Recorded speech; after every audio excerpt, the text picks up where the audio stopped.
నమస్తే, నేను జర్నలిస్ట్ శ్రీనివాస్. ఈరోజు న్యూస్ ఛానల్స్లో ముందుగా దిశ పేపర్లో వార్తలు చూద్దాం. దిశ పేపర్లో నిన్న క్యాబినెట్ మీటింగ్ జరిగింది. తెలంగాణ క్యాబినెట్ మీటింగ్ జరిగింది చాలా సుదీర్ఘంగా. ఆ క్యాబినెట్ మీటింగ్లో జరిగిన ప్రధానమైన చర్చల్లో ఒకటి స్థానిక ఎన్నికల్లో రిజర్వేషన్ల మార్పు గురించి జరిగిందట. అది బ్యానర్ ఐటంగా పెట్టారు. అంటే స్థానిక ఎన్నికల్లో 2018 పంచాయతీరాజ్ యాక్ట్ అని కేసీఆర్ ప్రభుత్వం ఉన్నప్పుడు తెచ్చిండు. దాంట్లో ఏం చెప్పిండంటే ఆయన ఆ చట్టంలో స్థానిక ఎన్నికలు 5 సంవత్సరాలకు ఒకసారి జరుగుతాయి కదా, ప్రతిసారి రిజర్వేషన్ మార్చకుండా 2 టైమ్స్కి ఒకసారి మార్చుతాం 10 సంవత్సరాల పాటు. అంటే ఈ సంవత్సరం ఒక రిజర్వేషన్ వస్తే నెక్స్ట్ ఎలక్షన్ కూడా అదే రిజర్వేషన్ ఉంటుంది. అది పెట్టిండి, దాన్ని ఎత్తేసారు. నిన్న 5 సంవత్సరాలకు ఒకసారి రిజర్వేషన్ చేంజ్ అవ్వాల్సిందనే ఒక పాలసీ తీసుకుంది కాంగ్రెస్ పార్టీ ప్రభుత్వం. ఇక దానికి సంబంధించిన ఒక ప్రధానమైన బ్యానర్ ఐటమ్ స్థానిక ఎన్నికల్లో రిజర్వేషన్ల మార్పు ప్రతి 5 ఏళ్లకు ఒకసారి చేంజ్ చేయాల్సిందే అని చెప్పింది. వరుసగా 2 సార్లు కొనసాగించే నిబంధనలు తొలగించారు. 2కి మించి పిల్లలున్న పోటీకి ఛాన్స్ కూడా ఇది ఒకటి కొత్తగా పెట్టారు. ప్రతి మండలానికి 5కు తగ్గకుండా ఎంపీటీ స్థానాలు, సర్పంచ్, ఉప సర్పంచ్ తొలగించేందుకు కలెక్టర్లు మరిన్ని పవర్స్ ఇచ్చారట. పంచాయతీరాజ్ చట్టానికి కీలక సవరణలు కూడా చేశారట. భూమి లేని కూలీలకు 12,000. ఈ నెల 28న పథకం ప్రారంభం. సంక్రాంతి తర్వాత కొత్త రేషన్ కార్డులు మంజూరు. రాష్ట్ర కేబినెట్లో కీలక నిర్ణయాలు ఒకటి ఈ స్థానిక రిజర్వేషన్లని మార్చడం 5 ఏళ్లకు ఒకసారి 10 ఏళ్ళు కాకుండా అనేది ప్రధానం. ఇంకోటి 3 పిల్లలు ఉన్నా కానీ స్థానిక సంస్థల ఎన్నికల్లో పోటీ చేయొచ్చట. అది ఒకటి పెట్టారు కొత్తగా. అంటే ఏపీలో ఆల్రెడీ ఆమోదైంది, ఎడగొట్టు పెడుతున్నట్టుంది. దాంతోపాటు మండలానికి కనీసం 5కు తగ్గకుండా ఎంపీటీసీలు ఉండాలి. కొన్నిసార్లు 4, 3 ఉన్నాయి. అది ఒకటి పెట్టారు. సర్పంచ్, ఉప సర్పంచుల మట్టి తొలగించేందుకు కలెక్టర్లకు మరిన్ని పవర్స్ ఇచ్చారు. ఇది ప్రమాదం. ఇప్పుడు 73, 74 రాజ్యాంగ సవరణ చేసింది ఎందుకు? స్థానిక సంస్థలను బలోపేతం చేయటం. దానికోసం స్థానిక సంస్థలు గ్రామ ప్రజలు ఎన్నుకునే సర్పంచుల్ని, ఉప సర్పంచుల్ని కలెక్టర్లు ఒక పెన్నుపోటుతో తొలగించే అవకాశాన్ని ఇస్తుంది. మళ్ళీ ఫుల్ పవర్స్ ఇచ్చారట. దానివల్ల ఏమైంది? ఇప్పుడు కాంగ్రెస్ పార్టీకి అనుకూలంగా లేని సర్పంచ్ ఉండనుకో తొలగించవచ్చు ఈజీగా. కలెక్టర్ చెప్తారు, రాసి పడేస్తారు, రిమూవ్డ్, కథం. అంటే ప్రజల యొక్క అభిప్రాయానికి, ప్రజల యొక్క మ్యాండేట్కి వ్యతిరేకం అయిపోద్ది కదా. అది ఎట్లా మీరు పవర్స్ ఇస్తారు కలెక్టర్కి? ఫుల్ పవర్స్ దేనికోసం? నిజంగానే ఆ సర్పంచ్, ఉప సర్పంచ్ అవినీతితో, అక్రమాలు, తప్పులు చేస్తే ఆ ప్రజలే కంప్లైంట్ చేస్తారు. అప్పుడు ఎంక్వైరీ చేయాలా? మీరు తొలగించడం ఏంది? కలెక్టర్కి ఆ పవర్స్ ఇవ్వద్దు. కలెక్టర్కి ఆ పవర్స్ ఇస్తే 73వ రాజ్యాంగ సవరణకి అది ఒక రకంగా అన్యాయం చేసినట్టే. కాబట్టి ఇది సర్పంచుల, ఉప సర్పంచుల హక్కులకు భంగం కలగటం కాదు, ఆ స్థానిక ప్రజల హక్కులకు కూడా భంగం కలిగినట్టే. వాళ్ళు ఎన్నుకున్న సర్పంచ్ గెలిగిస్తే వాళ్ళు తొలగించాలి, వాళ్ళు కంప్లీట్ చేయాలి. కానీ కలెక్టర్కి ఇటువంటి పవర్ అనేది ఒకటి ప్రధానంగా చర్చ ఉంది. పంచాయతీరాజ్ చట్టానికి కీలక సవరణ చేస్తారట. ఇంకోటి భూమి లేని కూలీలకు నిన్నే చెప్పిండు ఉప ముఖ్యమంత్రి బట్టి విక్రమార్క గారు. భూమి లేని కూలీలకి 12,000 రూపాయల చొప్పున ఈ నెల 28న పథకం ప్రారంభిస్తారట. దాంట్లో సగాన్ని 6,000 రూపాయలని ఈ నెల 28న అకౌంట్లలో వేస్తారట. ఈ లోపే గుర్తిస్తారు ఎవరెవరు భూమి లేని వాళ్ళు ఏందనేది. ఇంకోటి రేషన్ కార్డులు కూడా తెల్ల రేషన్ కార్డు సంక్రాంతి తర్వాత మంజూరు అవుతాయట. ఇది ఒక వార్త. ప్రతిసారి రిజర్వేషన్లు మార్చాల్సిందే. గతంలో బీఆర్ఎస్ ప్రభుత్వం తీసుకొచ్చిన నిబంధనలలో రాష్ట్ర ప్రభుత్వం మార్పులు చేసింది. ఇప్పటివరకు ఒకసారి రిజర్వేషన్ ఖరారు అయితే అది 10 ఏళ్ల పాటు కొనసాగేది. కానీ ప్రస్తుతం ప్రభుత్వం దాన్ని ఒక టర్మ్ కుదించింది. దీని ప్రకారం ప్రతి 5 ఏళ్లకు ఒకసారి రిజర్వేషన్లు మారనని, రిజర్వేషన్ ఒక టర్మ్ అమలు చేయాలని వినతులు వచ్చిన నేపథ్యంలో ప్రభుత్వం నిర్ణయం తీసుకుంది. ఈ మేరకు చట్టానికి ప్రతిపాదించిన సవరణలకు కేబినెట్ ఆమోదం తెలిపింది. చట్ట సవరణలతో పాటు గ్రామీణ ప్రాంతాల్లో సర్పంచులు, ఎంపీటీసీలు, జడ్పీటీసీ, ఎంపీపీ, జడ్పీ చైర్మన్లకు సంబంధించి అన్ని రిజర్వేషన్లు మారతాయి. ఇప్పుడు ఆయన చేసిందే 2018లో కేసీఆర్ 2 సార్లు ఒకటే రిజర్వేషన్ చేస్తాయని 2018లో చేసిండు. 19లో ఎన్నికలు జరిగింది. ఆ తర్వాత ఎన్నికలు జరగలే. ఇక ఒక్కసారికి అయింది. 10 ఏళ్ళు అని చేసిండు. కానీ ఇప్పుడు కూడా ఎన్నికలు జరిగితే 2వ సారి అయ్యేది. ఇక అది లేదు, అది ఎత్తేసారు. ఇప్పుడు ప్రతిసారి చేస్తారట. దాంతోపాటు ఇంకోటి కీలకం కూడా చేశారు. గతంలో సర్పంచ్ ఎన్నికల ముందు జరిగేది, ఎంపీటీసీ తర్వాత జరిగేది. ఇప్పుడు ఎంపీటీసీలు, జడ్పీటీసీలు, ఎంపీపీలు ఇవన్నీ జరిగిన తర్వాతనే సర్పంచ్లు పెడతారట. అంటే ఎంపీటీసీలు, జడ్పీటీసీలు పార్టీ సింబల్తో జరుగుతాయి. అంటే పార్టీ సింబల్తో జరిగితే హస్తం గుర్తుంటే ఎక్కువ స్థానాలు వచ్చే అవకాశం ఉంది. ఆ ఇంపాక్ట్ సర్పంచ్ ఎన్నికల పైన పడటం కోసం ఫస్ట్ అవి పెడతారట. అవి పెట్టి తర్వాత మిగతా పెడతారట. ఇది ఒక ప్రధానమైన ఐటమ్గా ఇచ్చారు. అసెంబ్లీ ఈ వారం చివరి వరకే ఉంటుందట, 21వ తారీఖు వరకే. కక్కి ముక్కి అసలు అది నిర్వహించాలా వద్దా అని ఒక దాంట్లో ఉన్నట్టుంది. ఇది ఒక వార్త. నాకు మంత్రి పదవి కావాలి, చీఫ్ విప్, డిప్యూటీ స్పీకర్ పోస్టులు నాకు వద్దు, కులమే అడ్డొస్తే ఎమ్మెల్యే పదవికి రిజైన్ చేసి ఎస్సీలను గెలిపిస్తా. అసెంబ్లీ లాబీలో సన్నిధులతో మాల్రెడ్డి రంగారెడ్డి, ఇబ్రహీంపట్నం ఎమ్మెల్యే అంటున్నాడు. నాకు మంత్రే కావాలి, సవాలే లేదంటున్నాడు. డైరెక్ట్ సవాల్ ఇచ్చినట్టు మంత్రి తప్ప ఈ చీఫ్ విప్లు, ఈ డిప్యూటీ స్పీకర్లు నాకు వద్దు. ఒకవేళ రెడ్డి కులమే ఆ కులం కార్డు అడ్డం వస్తే రిజైనే చేస్తే ఇబ్రహీంపట్నానికి ఎస్సీని పెట్టి గెలిపిస్తా అని చెప్పి ఆయన ఒక రకంగా పార్టీ నిరగడంలో పెట్టినా మరి ఏం కానీ తనకు మంత్రి పదవి కావాలి తప్ప ఇవన్నీ సైడ్ వ్యవహారాలు వద్దు, చీఫ్ విప్లు డిప్యూటీ స్పీకర్లు అవి వద్దే వద్దు అంటుండు.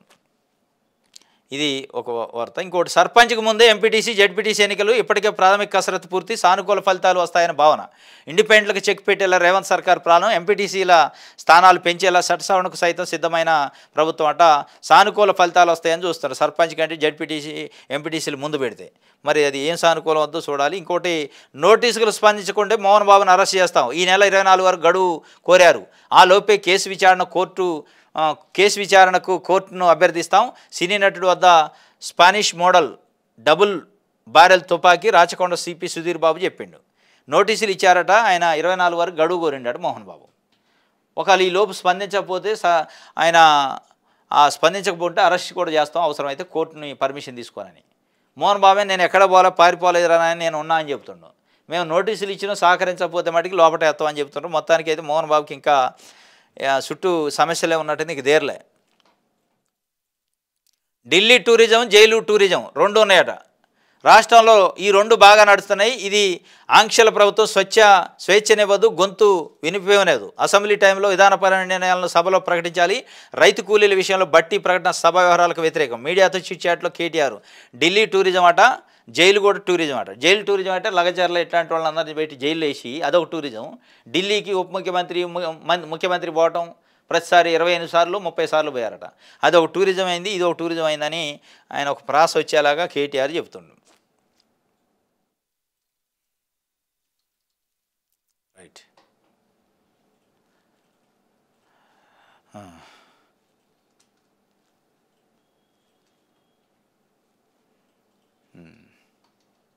ఇది దిశకు సంబంధించి.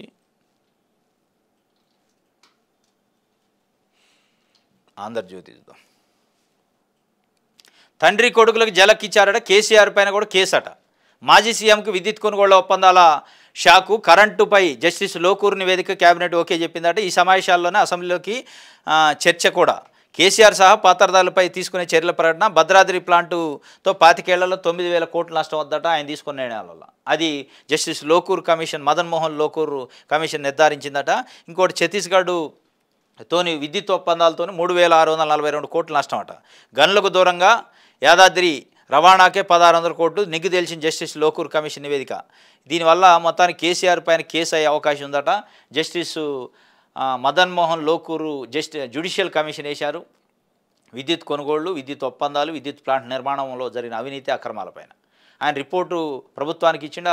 ప్రభుత్వం క్యాబినెట్లో ప్రవేశపెట్టింది. క్యాబినెట్ ఆమోదం కూడా తెలిపినారు. దానిపైన అసెంబ్లీలో చర్చించి ఎవరెవరిపైన యాక్షన్ తీసుకోవాలి, కేసీఆర్ కాడి నుంచి మొదలు పెడితే కింద దాకా దానిపైన చర్యలు తీసుకుంటారట. కొడుకేమో ఫార్ములా ఈ రేసు పైన కేసు పెడతారట. గవర్నర్ అనుమతి ఇచ్చిండు. మొత్తానికి తండ్రి కొడుక్కి కేసులు కష్టాలు వచ్చినట్టుంది ఇటు కేసీఆర్కి. కేటీఆర్ మెడకేం ఫార్ములా ఇవ్వచ్చు. నేడో రేపు నోటీసులు, అరెస్టు కూడా చేస్తారు. విచారణకి ఇప్పటికే గవర్నర్ ఓకే. మంత్రిమండలిలో సుదీర్ఘ చర్చ. పత్రాలు సీఎస్ ద్వారా ఏసీబీకి. చట్ట ప్రకారం ముందుకు 5 ఆర్డినెన్స్లకు ఆమోదం. నేడో రేపు అరెస్ట్ అట. నేడో రేపు చేయకపోవచ్చు. చేస్తే నాకు తెలిసి అసెంబ్లీ అయ్యాక చేస్తారు. అసెంబ్లీ అప్పుడు చేస్తే అంత ఈజీగా ఉండదు కదా, బెయిల్ ఈజీగా వద్ది. ఇది తండ్రి కొడుకులకి కేసులు జలకని. సర్పంచుల బిల్లులపై దుమారం లేచిందట. పెండింగ్లో 691 కోట్లు. అవి బీఆర్ఎస్ ప్రభుత్వ హయాము నాటివే. అందుకే అది బకాయిల రాష్ట్ర సమితి అయింది. మంత్రిగా సంతకం చేయని హరీష్. రాష్ట్ర ఆర్థిక పరిస్థితి బాగాలేదు, కానీ ఆ బిల్లులు చెల్లిస్తాం. మంత్రి సీతక్క. బీఆర్ఎస్ ఎమ్మెల్యేలు వాకట్టు. కాంగ్రెస్ హస్తం భస్మాసురాస్తమైంది అని హరీష్ రావు చెప్తుండు. సర్పంచుల బిల్లులపైన దుమారం. ఈ దుమారం ఏది లేచినా వాళ్ళకి న్యాయం జరగట్లేదు కదా. ఈ దుమారం దుమ్ము లేవటం తప్ప వాళ్ళకి బిల్లులు రావట్లే.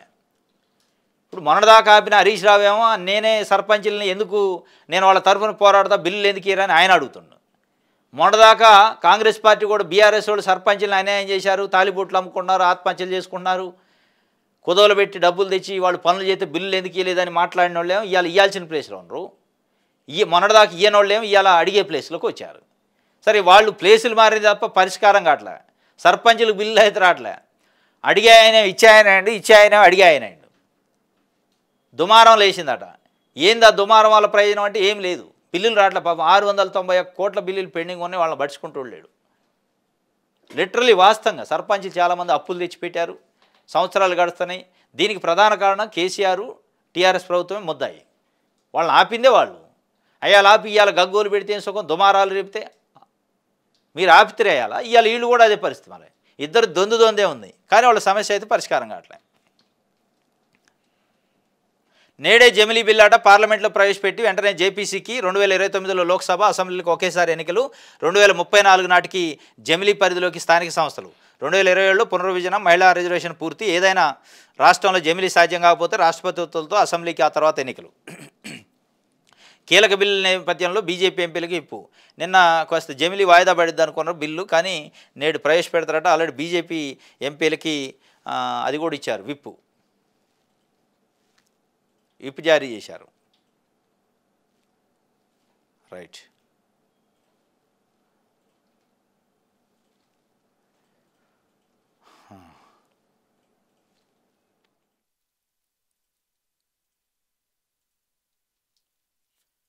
ఇది ఆంధ్రజ్యోతికి సంబంధించి. మన తెలంగాణ చూద్దాం. విచారణ గవర్నర్ గ్రీన్ సిగ్నల్ ఇచ్చిండట. ఈ కార్ రేసుపై దర్యాప్తునికి నేడో రేపో ఏసీబీకి సీఎస్ లేఖ రాస్తారని పొంగులేటి శ్రీనివాసరెడ్డి చెప్పిండు.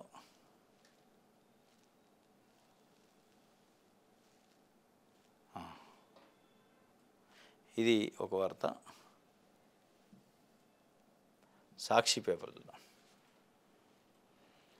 కేటీఆర్పై ఫార్ములా అస్త్రం అట, అది ఒక వార్త చెప్పిండు. లగచర్ల చర్చ, శాసనసభలో చర్చకు బీఆర్ఎస్ పట్టు, టూరిజం పాలసీపై లఘు చర్చకు అడ్డుకున్న ప్రధాన ప్రతిపక్షం.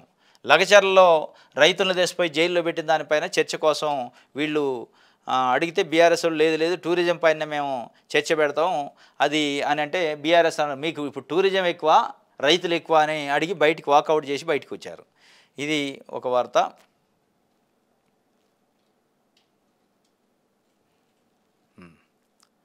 రైట్. అమరావతి అంటే పెట్టుబడిదారులకు భయం అవుతుంది. వాళ్ళు ఎంత బూస్ట్ ఇవ్వాలని అనుకున్నా సాధ్యం కాదు. వరదల నుంచి రక్షణ ఉండదని పెట్టుబడిదారులు భావిస్తున్నారు. మళ్ళీ హైదరాబాద్ బాట పడుతున్నారు. చిట్ చాట్లో మంత్రి పొంగులేటి శ్రీనివాసరెడ్డి చెప్తుండు. ఏపీలో చంద్రబాబు నాయుడు గారు ముఖ్యమంత్రి అయిన తర్వాత తెలంగాణకు పెట్టుబడులు ఆగిపోతాయి, మొత్తం చంద్రబాబు నాయుడు గారిని చూసి ఏపీకి పోతాయి అనుకున్నారు. కానీ అంత సీన్ లేదు. అమరావతిని చూసి అసలు పెట్టుబడిదారులు భయపడుతున్నారు. మొన్న వచ్చిన వరదలకి, ఇది వరదల్లో మునిగే అమరావతి రాజధాని కాబట్టి అక్కడ పెట్టుబడులు పెట్టే పరిస్థితి లేదు, అందరూ హైదరాబాద్కి మళ్ళీ తిరిగి ప్రయాణం అవుతున్నారు అని చెప్పి పొంగులేటి శ్రీనివాసరెడ్డి నేను అమరావతి పైన కామెంట్ చేసిన చిట్ చాట్లో.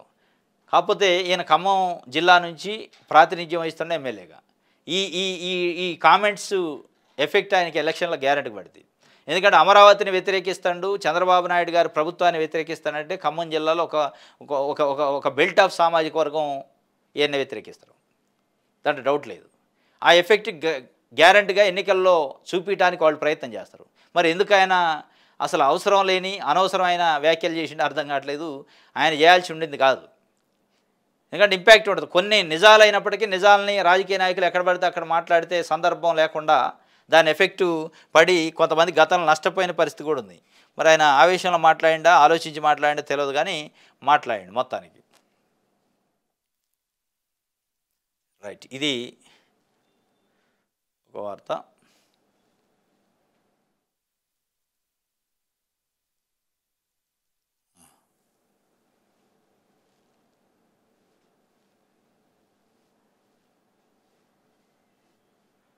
ఇది సాక్షికి సంబంధించి.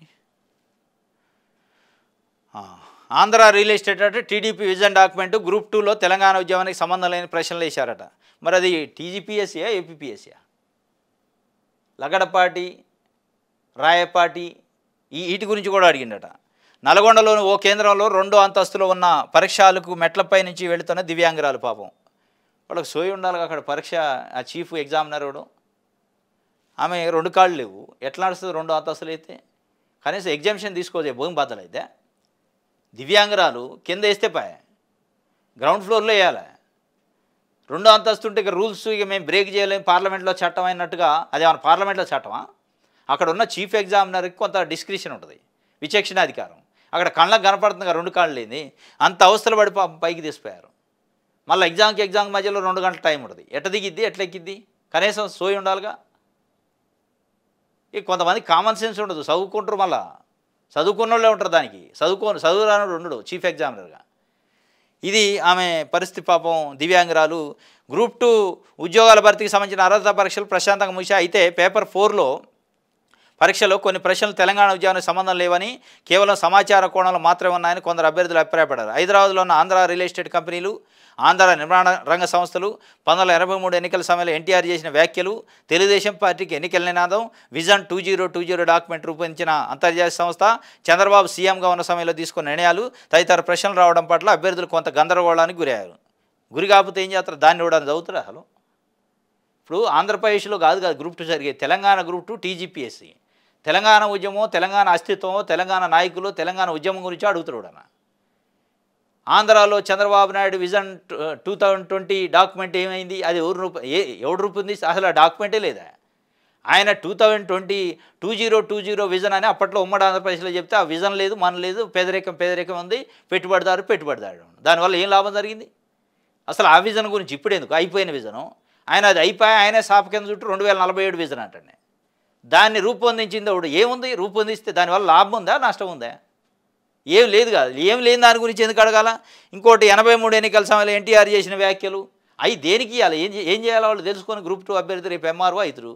ఈ వ్యాఖ్యలు తెలుసుకొని ఏం చేయాలా? ఆంధ్రప్రదేశ్ సంబంధించిన రియల్ ఎస్టేట్ సంస్థలు హైదరాబాద్లో ఏమున్నాయి? ఏముంటేంది, లేకపోతే ఈ అడిగేది. ఇంకోటి చంద్రబాబు సీఎంగా ఉన్న సమయంలో తీసుకున్న నిర్ణయాలు తదితర ప్రశ్నలట. ఏమన్నా ఉందా అర్థం పర్థం? ఇక అడిగారట. అంటే ఏం చేస్తున్నట్టు మీరు? తెలంగాణ అస్తిత్వం పైన దాడి చేస్తున్నట్టు కదా. ఆంధ్ర వ్యక్తుల గురించి, ఆంధ్ర ముఖ్యమంత్రుల గురించి, ఆంధ్ర పార్టీల గురించి వాళ్ళు ఇచ్చిన స్టేట్మెంట్ల గురించి అడగటం ఏంది? అంత దరిద్రం కాకపోతే అసలు ఏమన్నా సీరియస్నెస్ ఉందా ఎగ్జామ్ పేపర్లో? ఏం చేయాలా ఈ నేర్చుకొని రేపు అభ్యర్థి? ఇప్పుడు మీరు అడుగుతున్నారు, ఏం టెస్ట్ చేస్తున్నారు వాళ్ళని?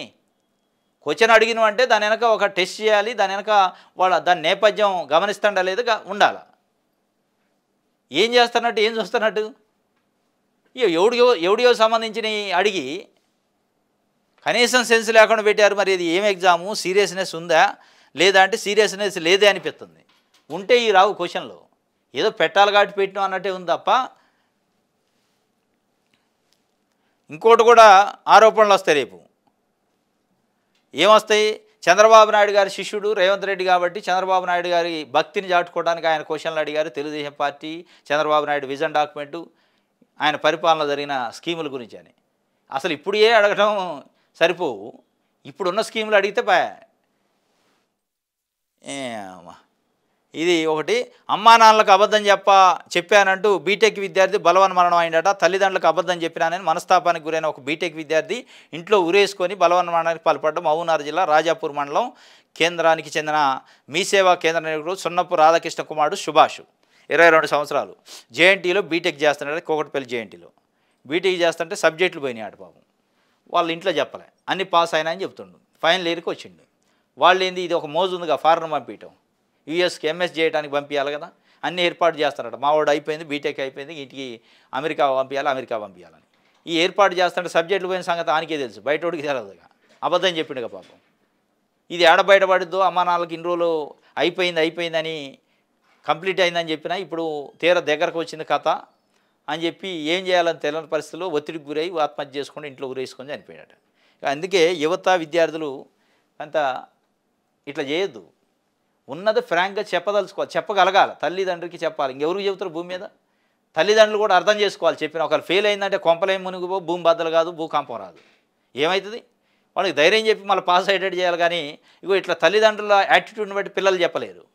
ఏమంటారో అని భయానికి చెప్పలే. వాళ్ళు ఆ భయం పెట్టద్దు, వీళ్ళు భయపడద్దు. రెండు ఉంటే ఆ రెండు బ్యాలెన్స్ చేసుకుంటే ఈ పరిస్థితి రాదు. మహబూబ్నగర్ అట పాపం చనిపోయిండు, రాజాపూర్ మండలం అట. ఇది సాక్షికి సంబంధించి.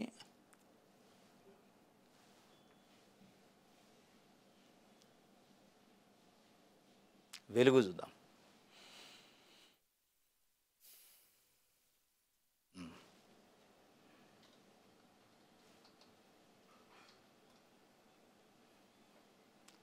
రైట్.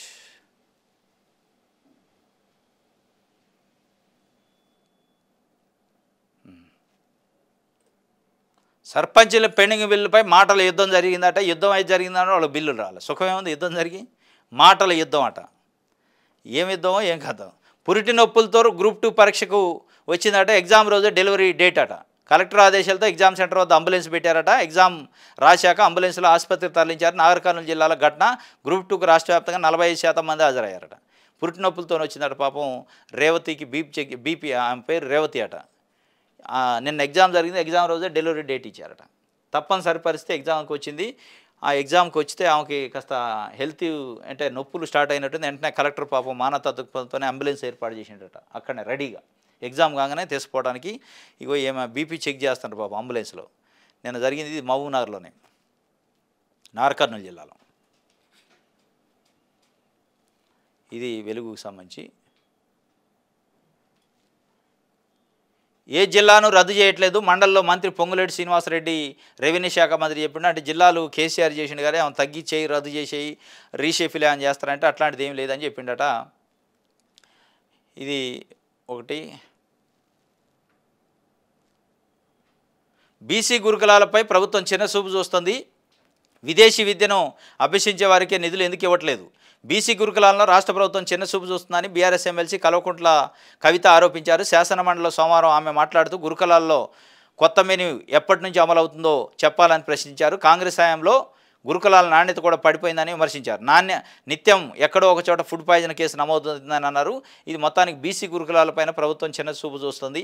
అదేవిధంగా బీసీలకి ఫారెన్లో చదువుకుంటే వాళ్ళకి ఇచ్చే ఓవర్సీస్ ఫండ్ కూడా ఇవ్వట్లేదని చెప్పిన పరిస్థితి. ఆమె శాసన మండలిలో క్వశ్చన్ చేశారట ప్రభుత్వాన్ని.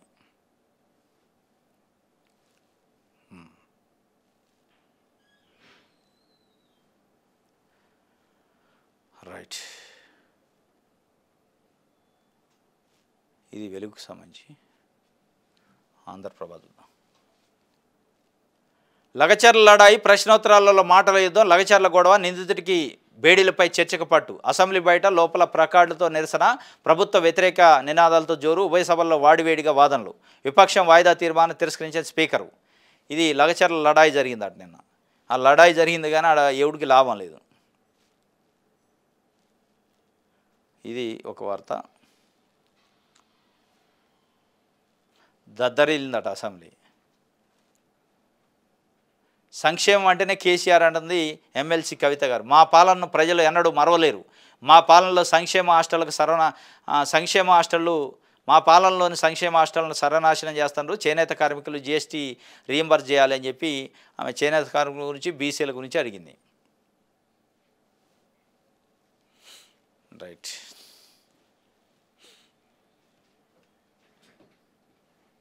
ఇది ఆంధ్రప్రభకు సంబంధించి.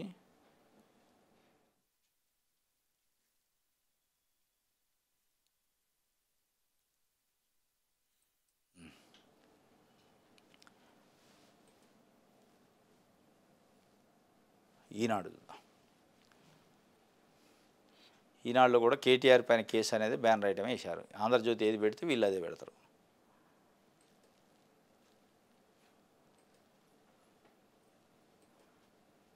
ఇది ఏపీపీఎస్సీ పరీక్షల టీజీపీఎస్సీ పరీక్షల ప్రశ్నల సరళిపై హరీష్ రావు ఆగ్రహం వ్యక్తం చేసినట్ట. గ్రూప్ 2 గ్రూప్ 4లో అడిగిన ప్రశ్నలు చూస్తే ఇది టీజీపీఎస్సీ పరీక్ష లెక్క లేదు, ఏపీపీఎస్సీ లెక్క ఉందని చెప్పిండట. వాస్తవం కూడా.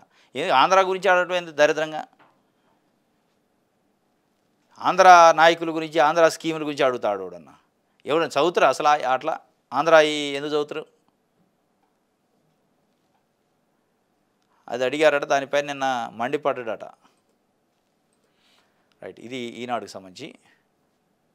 దొరకట్లేదు. రైట్, ఇది ఈరోజు న్యూస్ అనాలిసిస్. రేపు తాజా వార్తలతో తిరిగి కలుసుకుందాం. Thank you.